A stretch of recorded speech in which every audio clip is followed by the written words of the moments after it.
नमस्कार दोस्तों, मैं आपका डॉक्टर अमित, गीता प्रेस की पवित्र धरती गोरखपुर से। आज हम भगवद गीता के दूसरे अध्याय के चौथे श्लोक की बात करेंगे। इससे पहले मैं श्लोक का उच्चारण करूं, ये देख लेते हैं कि अब तक भगवद गीता में हमने क्या देखा। पहले चैप्टर में हमने ये देखा कैसे युद्ध की स्थिति को देखकर अर्जुन काफी व्याकुल हो गए। व्याकुलता के बाद उन्होंने बहुत सारे कारण बताए कि क्यों युद्ध नहीं होना चाहिए, और उसके बाद सेकेंड चैप्टर में भगवान श्री कृष्ण ने इस चीज के लिए अर्जुन को एक तरह से फटकारा है। उनको कहा है कि इस कायरता को छोड़कर युद्ध के लिए खड़े हो जाएं, और इसके रिप्लाई में अब अर्जुन एक तरह से फिल्टर्ड आंसर देते हैं आखिरकार, जो एक 2.4 का संवाद है। तो श्लोक इस तरह से है।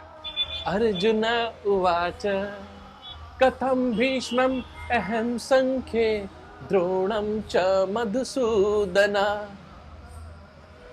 इषुभिः प्रतियोत्स्यामि पूजार्हा वरिसूदन।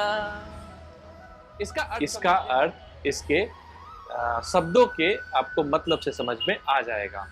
अर्जुन उवाच, अर्जुन ने कहा, कथम भीष्मं अहं संख्ये, कथम भीष्मं अहं संख्ये द्रोणं च मधुसूदन।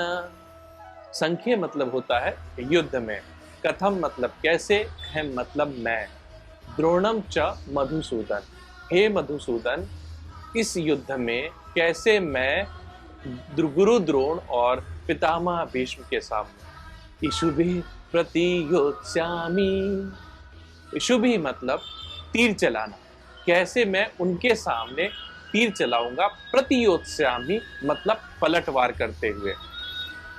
पूजार्हा वरिसूदन, पूजा हा मतलब जो मेरे लिए पूजा योग्य है, पूजा करने के योग्य है, हे अरिसूदन।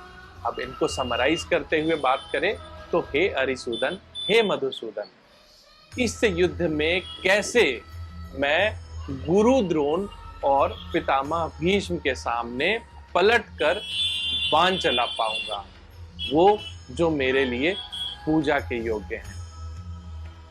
ये इसका शाब्दिक अर्थ था।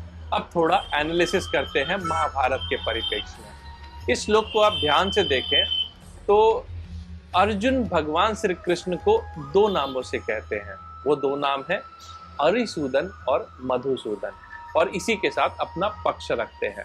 अब इनका पक्ष समझिए अर्जुन की मनोस्थिति को समझते हुए। अर्जुन ने हालांकि पहले चैप्टर में भगवान श्री कृष्ण को बहुत लंबा चौड़ा एक्सप्लेनेशन दिया था क्यों वो युद्ध नहीं लड़ना चाहते, जिसका शायद कोई असर भगवान श्री कृष्ण पे नहीं हुआ। इनफैक्ट इसके बाद भी भगवान श्री कृष्ण ने अर्जुन को कायरता छोड़ दो जैसे शब्द बोले।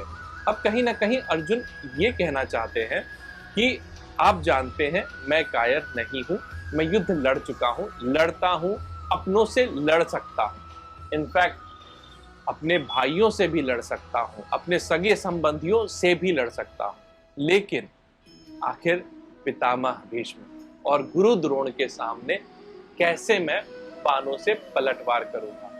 पितामह भीष्म जो मेरे लिए पिता समान है, और गुरु द्रोण, गुरु को माता पिता के बाद सबसे बड़ा दर्जा दिया गया है, और मैं गुरु द्रोण के सामने कैसे वार करूंगा, खासकर तब जब वो वही गुरु द्रोण है जिन्होंने अपने पुत्र से ज्यादा शिक्षा मुझे दी, ब्रह्मास्त्र मुझे दिया। और आपके केस में तो ये सिंपल था, आपने मधु नामक दैत्य की हत्या की, मतलब मधुसूदन, और अरिसूदन मतलब शत्रुओं की हत्या की, मतलब आप जिनको नहीं जानते थे उनकी आपने संहार किया, उनका वध किया। लेकिन मेरे सामने सिचुएशन अलग है। अब इसका एक फिलोसफिकल पर्सपेक्टिव देखते हैं।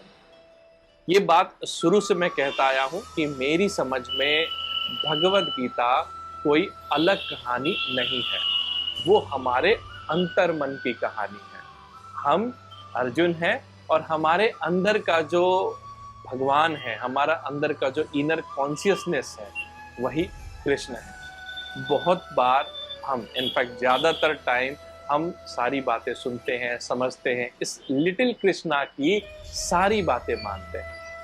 लेकिन कभी कभी ऐसा होता है ना, जब हमें कहते हैं या खुद को समझाते हैं कि बाकी सब तो ठीक है, लेकिन चॉकलेट्स, बाकी सब तो ठीक है, लेकिन इसकी मूवी नहीं, ये तो कर लेते हैं, अब बाकी सब तो ठीक है, इस दोस्त की बात कैसे ना मानूं, ये सबसे क्लोज फ्रेंड है, उसके साथ मूवी क्यों ना जाऊं, या फिर अभी इसका फोन आया, अभी क्यों ना पिक करूं। We make compromises citing this. So कहीं ना कहीं ये हमारे अंतर्द्वंद का रिफ्लेक्शन है, जो अलग अलग सिचुएशन में आमतौर पर हम रोज भुगतते हैं। और इसका मार्गदर्शन भगवान श्री कृष्ण, मतलब हमारा मन, हमारा अंतर्मन खुद रिस्पॉन्ड करता है। भगवत गीता वाले आने वाले श्लोक में इसके आंसर्स मिलते हैं, जो कि 2.11 से शुरू होते हैं। अगले श्लोक में फिर से मिलेंगे इस आंसर को और बेहतर समझने के लिए। तब तक के लिए नमस्कार।